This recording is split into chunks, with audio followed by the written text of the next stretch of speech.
So two things before I start. I've got a terrible throat and I'm going to be clearing it a lot and coughing stuff. I really apologize. I've got some water.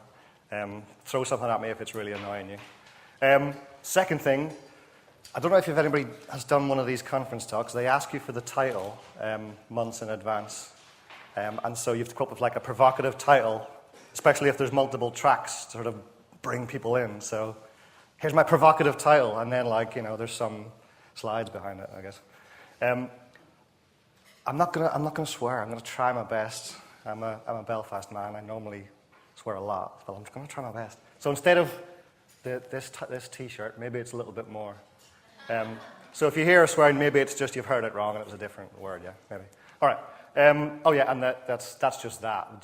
They're just better than others. So I want to talk about words.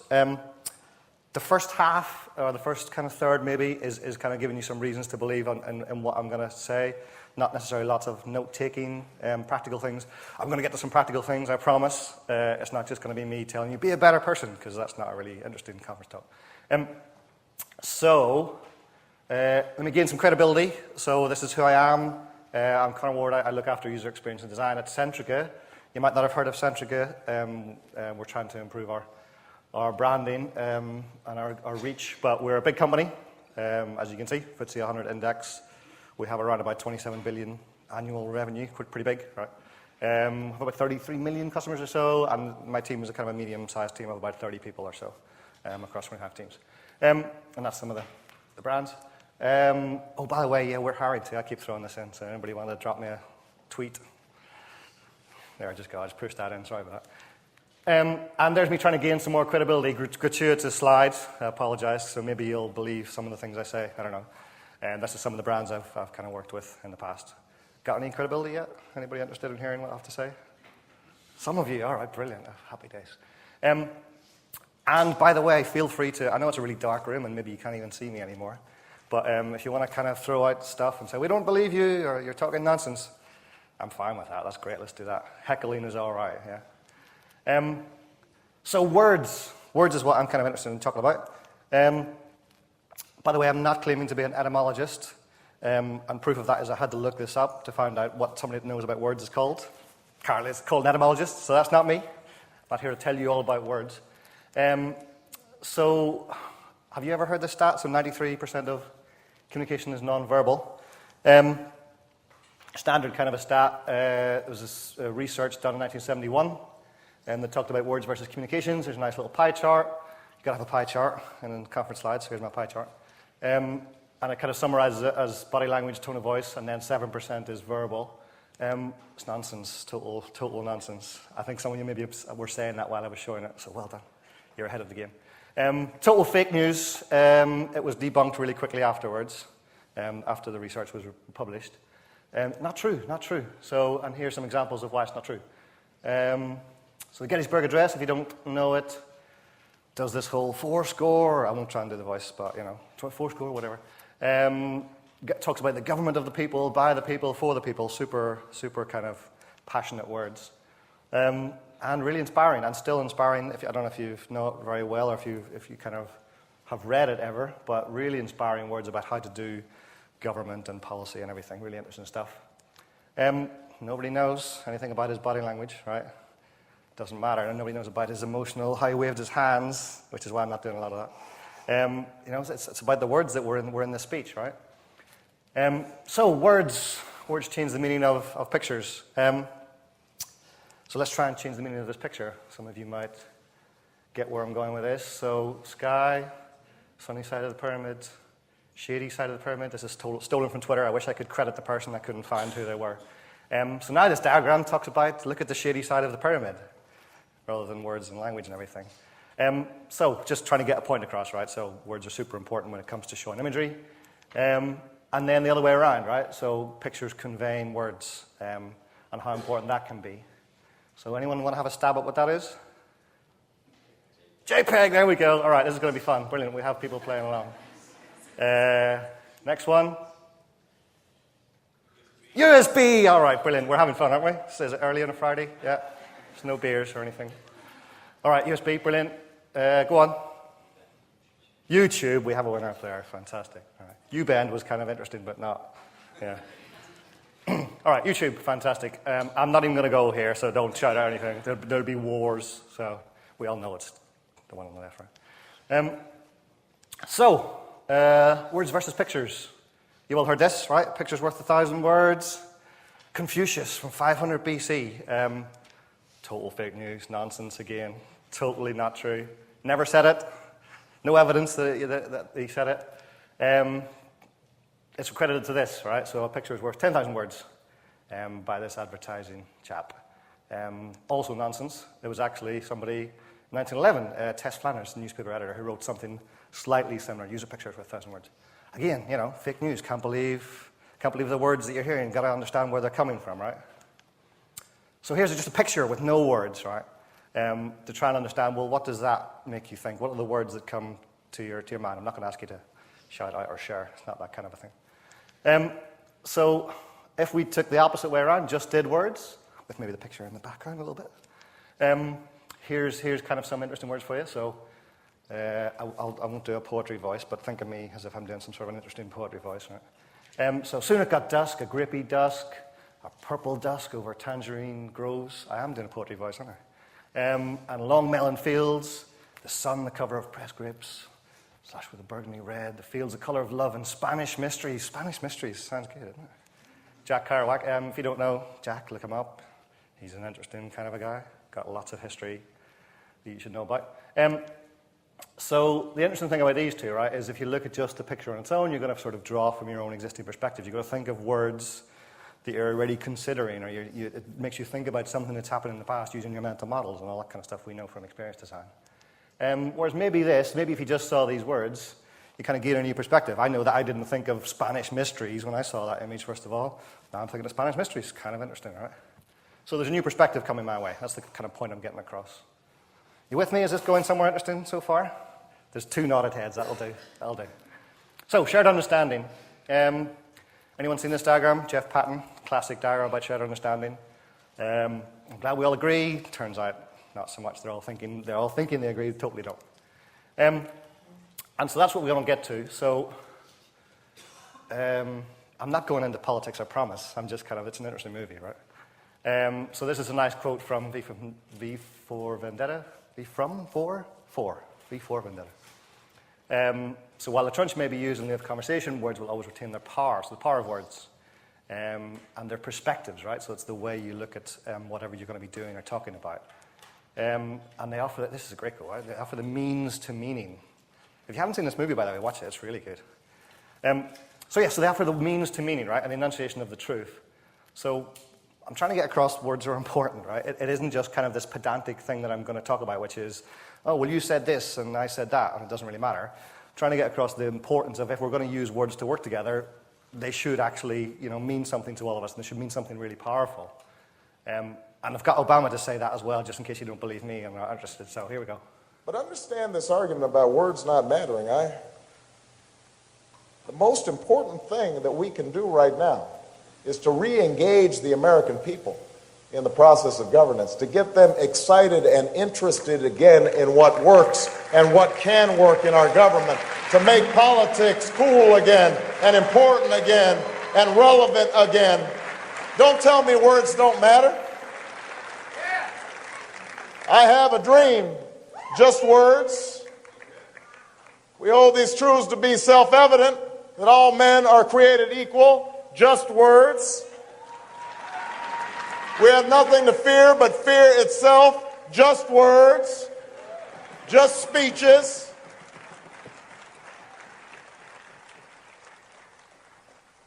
It's true that speeches don't solve all problems. But what is also true is if we cannot inspire the country to believe again, then it doesn't matter how many policies and plans we have. And that is why I'm running for President of the United States of America. And that's why we just won 8 elections straight, because the American people want to believe in change again. Don't tell me words don't matter.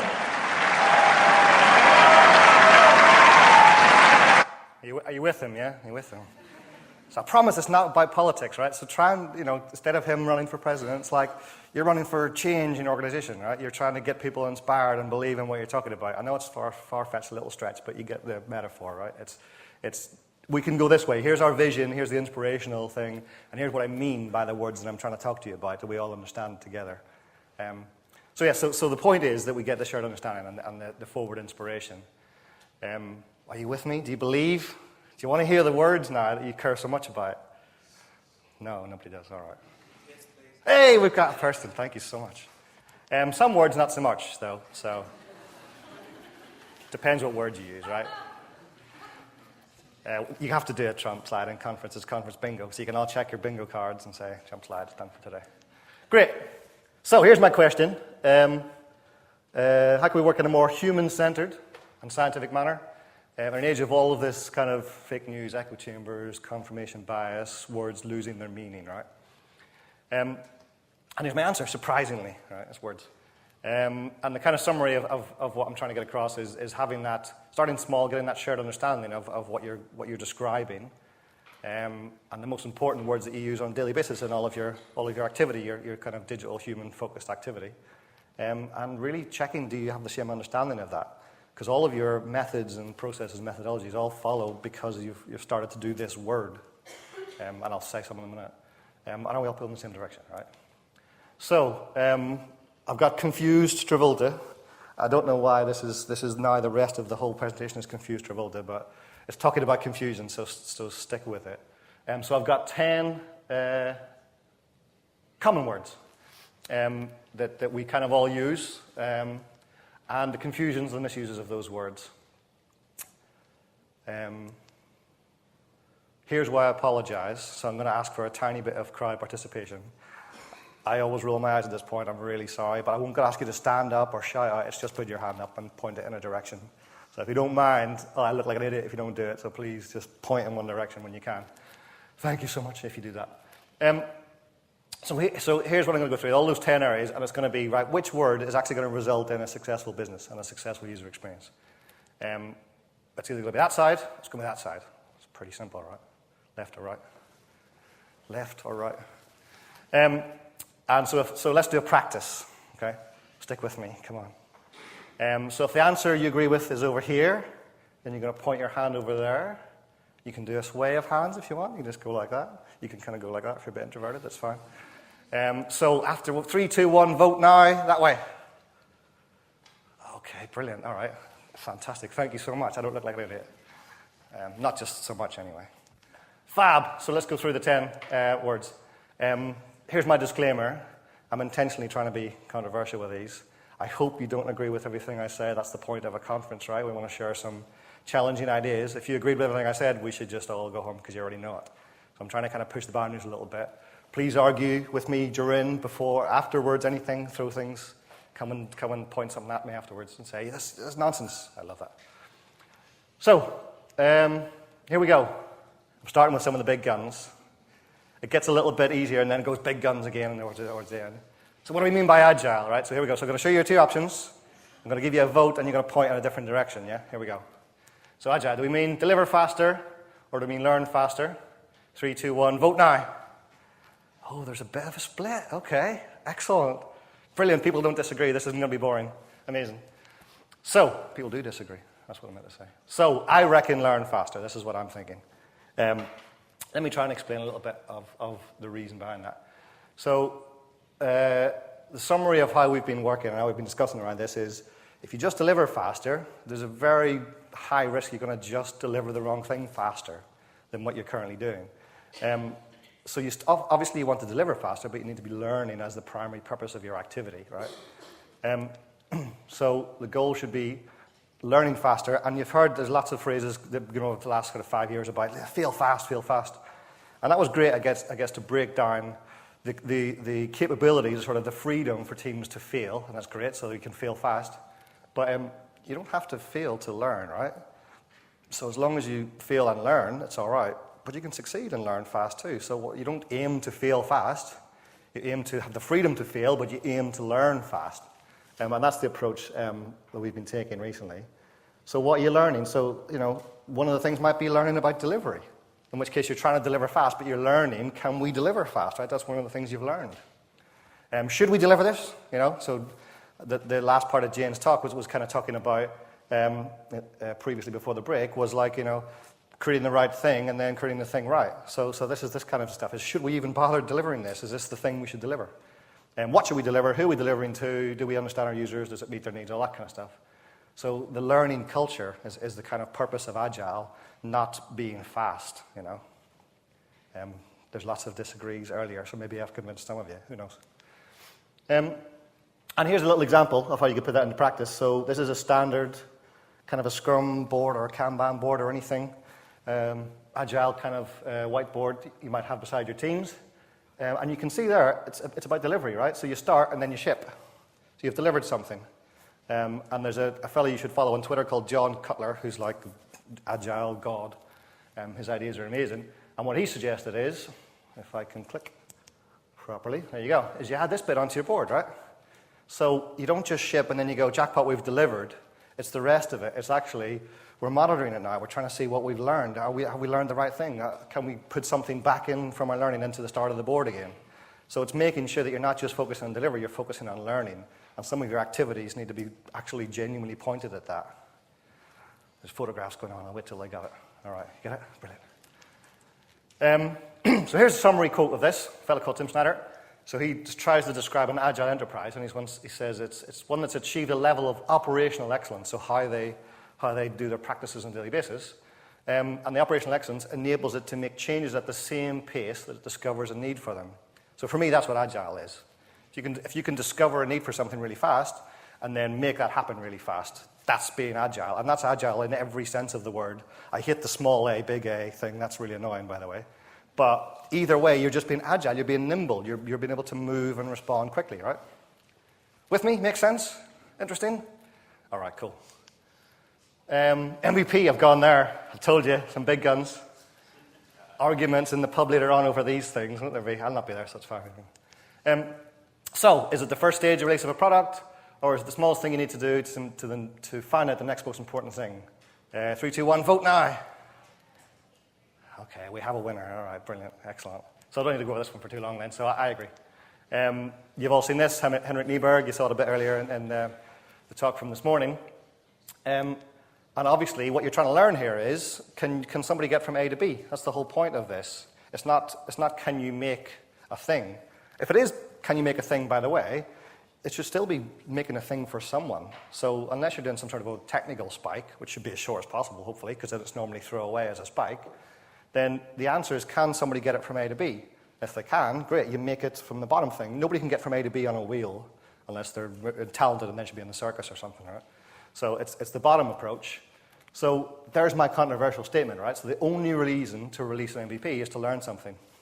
That's it. There's no other reason. Can't think of any other reason. If you can, good luck to you, but I can't think of one. So the standard thing, you've probably all heard of the HDD, hypothesis-driven design, so ensuring that it's a critical hypothesis, right? So not just, maybe we think this is happening, or we might like to know that. What's the most important thing you need to learn? And then what's the smallest thing you can make to learn that? By the way, if you use any of these phrases, I'm not sure we can be friends. Minimum marketable product, minimum lovable product. There's a minimum buyable product or something now that I've heard last week. Oh my God, all right. Total non-user-centered wording in there. So don't use those phrases. All right, requirements, another big one. What do we mean by requirements? Here we go. Assumptions about the solution or needs of the client and the end user. Go, 3, 2, 1. Oh, there's some dissent in the room. There's lots of people going this way. There's definitely some people going that way. Interesting, all right. So I'm going to go that way, which is against almost all of you, so maybe I can convince you otherwise.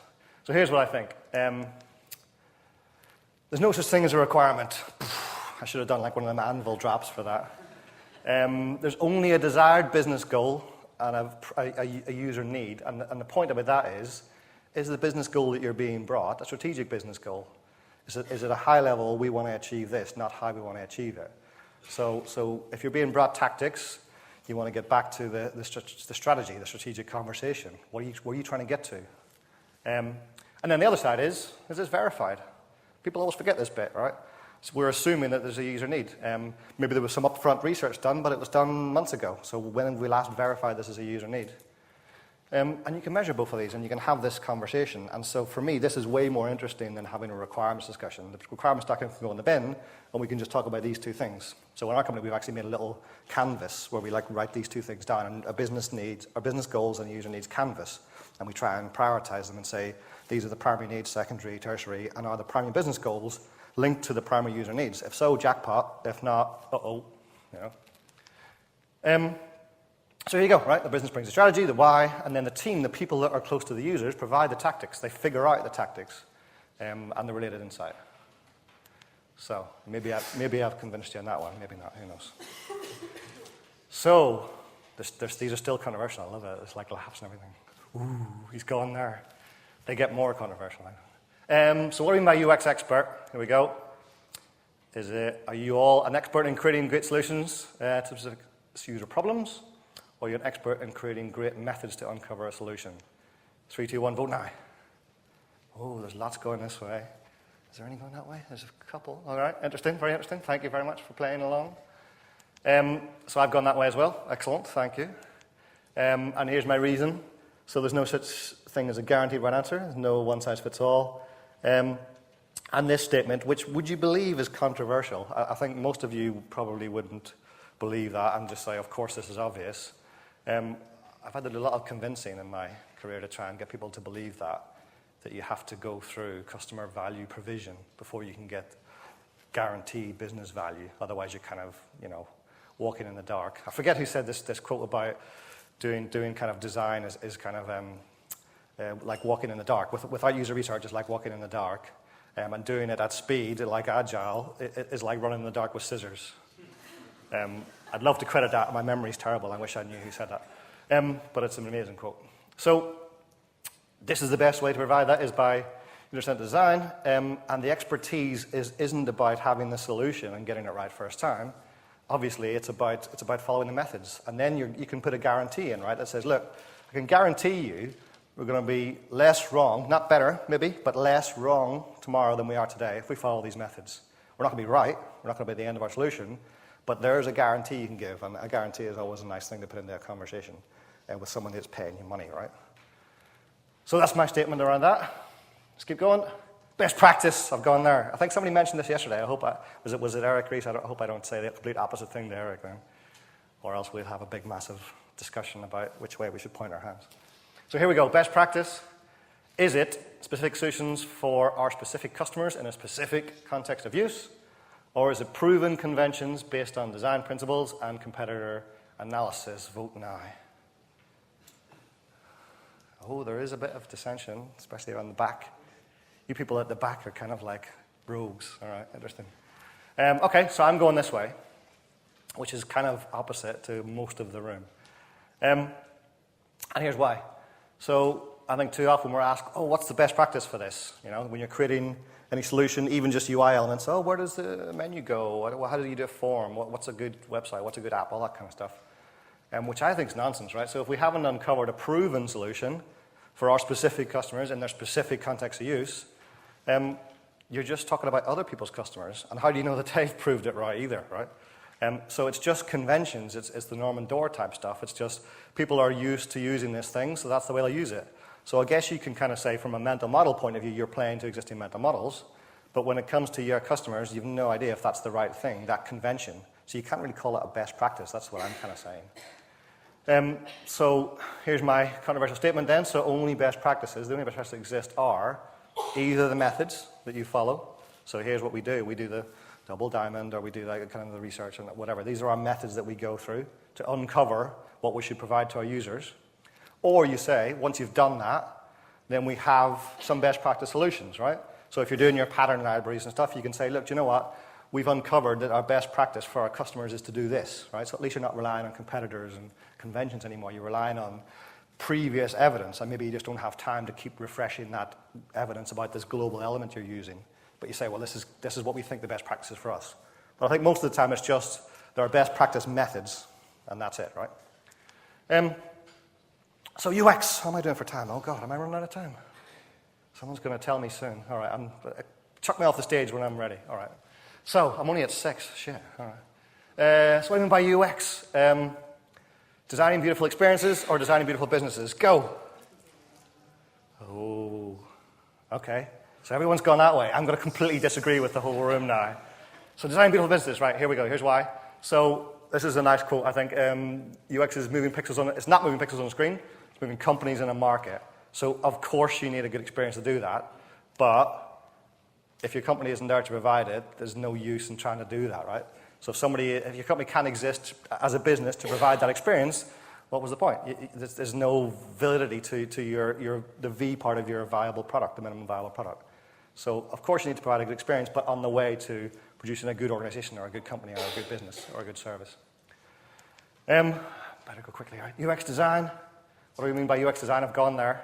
So focuses on products or focuses on services? 1, 2, 3, go. All right. There's kind of complete dissent in the room. People aren't even going to vote on this one. So services is what I'm saying for this one. So product versus service, does it matter? There's a whole book about this. If you haven't read this Sense and Respond book, please do, by Jeff Gothoff and Josh Seiden. It's amazing. And a lot of the time they talk about, well, a product and a service doesn't matter what you think about.